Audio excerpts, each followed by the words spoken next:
N'iteka n'umunezero nsubire ngusuhuze nk'akaze wobandanya kubana natwe ngaha kuri ino mboneshakure igushikiriza amakuru, inkuru kumwe n'ibiganiro bigezweho biriko biravugwa irya n'ino mu gihugu c'u Burundi ndetse no hakurya y'imbibe z'igihugu c'u Burundi mu yandi makungu. Ntunyemerere nkuhe kaze, ndaguhaye mwiriwe cange mwaramutse bivanye n'aho udukurikira uherereye kuri uwu munsi wa mbere w'indwi w'igenekerezo rya 28 z'ukwezi k'umunani umwaka w'ibihumbi 2023.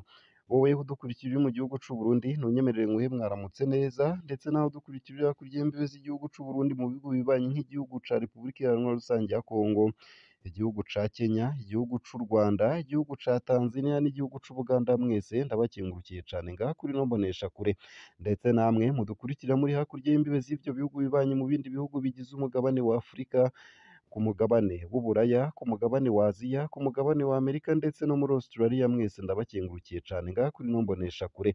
Tukugezako amakuru hariko aravugwa mu bisata bitandukanye, hoba mu gisata c'agateka ka zina muntu, mu gisata ca politike, mu gisata c'indero, mu gisata c'inkino, mu gisata c'ubutunzi, mu gisata c'imigenderanire n'ayandi makungu, mu gisata c'uburimyi n'ubworozi, kumwe n'ibindi bisata bitandukanye biba biriko biravugwa ngaha mu gihugu c'u Burundi ndetse no hakurya y'imbibe zaco mu makungu ya kure. Ano makuru ntunyemerere nyatangurire kuri ino nkuru iriko iravugwa mu gisata ca politike. Agathon Rwasa hasaba kwemererwa gukoresha amanama y'uburere n'ikoraniro risanzwe. Umukuru yiyamirizwa na bamwe muri uwo mugambwe seneri havuga ko arajwe ishinga nuko ayo manama yokorwa kuko ashobora kuba ariyo hazoheza indyane ziri mu mugambwe wiwe muri kino gihe. Mu kiganiro yahaye abamenyeshamakuru kuri uwu wa kane ku rugo iwe mu gisagara ca Bujumbura kuko adashobora kuja ku ngoro y'umugambwe, Agathon Rwasa yasavye umushikiranganji ajejwe intwaro yo hagati mu gihugu kwemerera uwo mugambwe kugira ikoraniro risanzwe hamwe n'ayandi manama. Uwo yahoze ari umukuru w'abagwanyi ba FNL arababazwa nuko ubushikiranganji bwabujije ko hakorwa umwiherero wari kuba kuwa 20 uku kwezi k'umunani, butegeka uwo mugambwe kwigiza inyuma ico gikorwa ku yindi tariki. Muri ico kiganiro ku bamenyeshamakuru, Agathon Rwasa yatangaje ko himirije gukorwa ikoraniro rya seneri vuba cane, akaba yarasavye umushikiranganji ajejwe intwaro yo hagati mu gihugu kworoherezwa ku bikorwa mwene ivyo bihambaye ku mugambwe. Kubwiwe umwiherero ku ndongozi zose z'umugambwe ntanyeka ko uzotorera umuti indyane ziri muri uwo mugambwe utavuga rumwe n'uwuri ku butegetsi mu Burundi. Ikurwa ku burongozi bw'umugambwe ku nshuro ya mbere yaragize ico ashikiriza ku banywanyi 10 bo mu biro bikuru vy'umugambwe baheruka gutangaza ko bamukuye bamusubiriza Immaculée ntaco bakimvuna. Turababazwa n'inyifato y'uwo murwi w'abagumutse, aho gusoma ibimenyetso vy'ibihe babandanya bitwara nk'ingabo zitagira umutware mu kubandanya bakora ibikorwa bibatesha agaciro kandi atana kimwe bifasha umugambwe seneri. Uko akaba ariko vyamenyeshejwe n'iyo ndongozi y'umugambwe seneri. Rwasa yasavye abanywanyi ba seneri kuguma bafatanye mu nda no kwitegurira ibikorwa vyimirije. Umushikiranganji Martin Niteretse ajejwe gutunganya imigambwe ntaragira ico ashikirije kuri ivyo bisabo. Ingingo yanswe mu ntango z'ukwezi kwa Ruheshi, Niteretse yarahagaritse ibikorwa vyose vy'uwo mugambwe utavuga rumwe n'ubutegetsi mu Burundi, hagasigura ko yashatse kurinda imishamirano ishobora kwaduka hagati y'abanywanyi ba seneri, umugambwe umaze igihe urimo indyane. Rwasa Agathon yagumye avuga ko hari ingingo idakurikije amategeko igamije korohereza umugambwe uri ku butegetsi CNDD FDD, ari nawo uwo mushikiranganji arimwo. Kugira ngo hahagarikwe ibikorwa vy'umugambwe, uwo mugambwe utegerezwa kuba wakoze icaha co ku rwego rw'igihugu, niko Rwasa yishura. Siko biri rero ku mugambwe seneri kubw'uwo yahoze hari umukuru w'abaroberi ba FNL. Ubu amanama atunganywa mu ntumbero yo gutorera umuti indyane ziri muri seneri niyo yemewe. Seneri ni umugambwe ukomeye utavuga rumwe n'uburi ku butegetsi mu Burundi. Indongozi yawo Rwasa Agathon yahoze ari umukuru w'abagwanyi ba FNL, umuhari wahavuye uba umugambwe inyuma yo kwigarurirwa na bamwe mu banywanyi bawo bishizwemwo uruhara n'umugambwe uri ku butegetsi. Ni uwa kera utavuga rumwe n'ubutegetsi.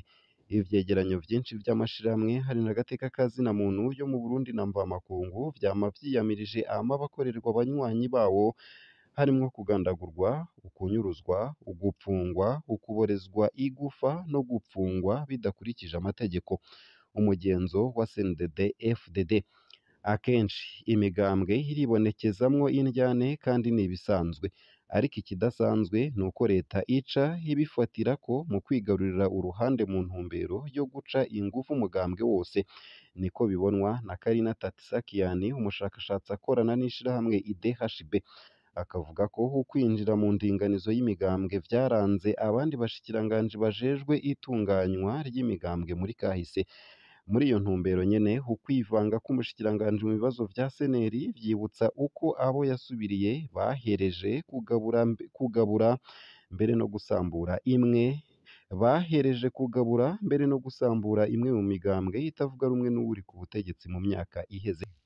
FNL muri iyo myaka hamwe na IPRONA, UPD n'iyindi migambwe yakorewe ayo mabi y'inshuro nyinshi zisubiriza.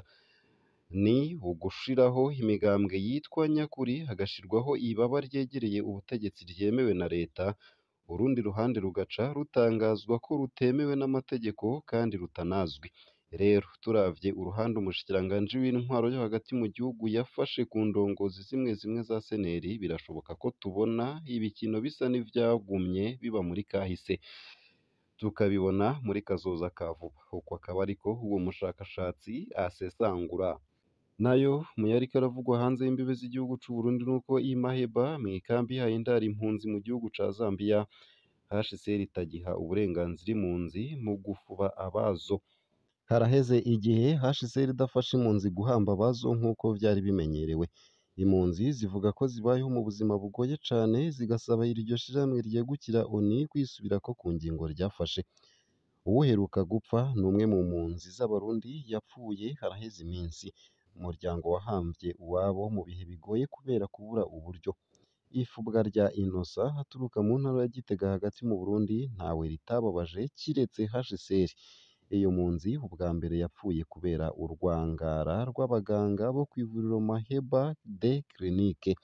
Mu nyuma HCR nta na kimwe yakoze kugira ngo hashinguranwe iteka. Twaragiye hamwe turafashanya, ariko kubera ata buryo bukwiye dufise, inguvu zacu ntizakwije ibisabwa kugira ngo habe amaziko abereye. Uko akaba ariko bisigurwa n'impunzi z'Abarundi. Baranagaragaza akababaro bati mu bisanzwe HCR yategerezwa gutegekanya imodokari yo gutwara ikiziga, igategekanya isandugu, ikagura amashuka n'uburengeti. Ivyo bikoresho vyonyene vyanyenerwa, ariko nta na kimwe cakozwe. Ukuvugwa nabi kw'ivuriro rirabwa na HCR riri i Maheba, zone irimwo abantu benshi, vyo kuvura ntibishemeye. Nukuri ivyo bitaro vyopfuma vyugara imiryango kuko ntaco bidufasha. Vyari vyitwa ko hari ivya bose, ariko vyakira abantu badashika 10 mu mezi 3. Ntivyumvikana. Mu mpera z'indwi abaforoma ntibakora. Turibaza nimba indwara nazo zifata akaruhuko. Uko akaba ariko izo mpunzi z'i Maheba zivuga. Ku bw'ayo masoko nyene, ivyo bitaro birakenye imiti.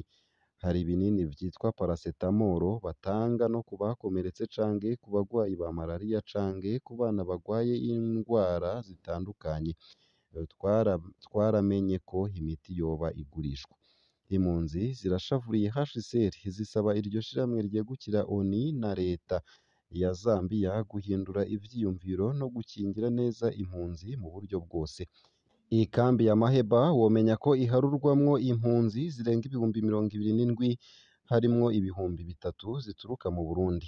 Nayo nunyemerere ngaruke gato mu gihugu c'u Burundi, aho mu ntara ya Ruyigi ibiciro vyo kwiyunguruza hakoreshejwe ipikipiki bitera vyiyongera.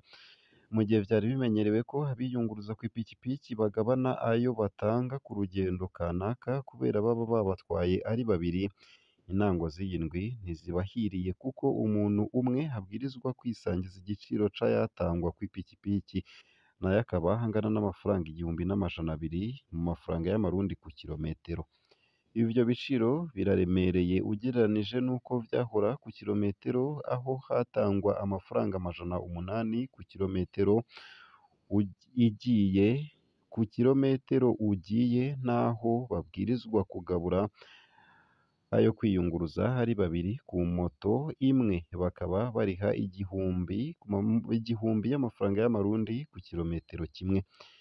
Aha ufatiye ku rugero rwa Bweru Cankuzo rw'ibirometero 15 rwarihwa ibihumbi 12 vy'amafaranga y'amarundi, ariko iyo pikipiki ikaba ubu ibwirizwa kurihwa amafaranga ibihumbi 15 vy'amafaranga y'amarundi. Uwitwa Vianney akorera mu Rusengo akaba asigura ko ubukene bw'igitoro aribwo butuma ayakwa ku kilometero aba menshi, kuko icupa rya Kinju rigurwa amafaranga agera ku bihumbi 15 y'amafaranga y'amarundi.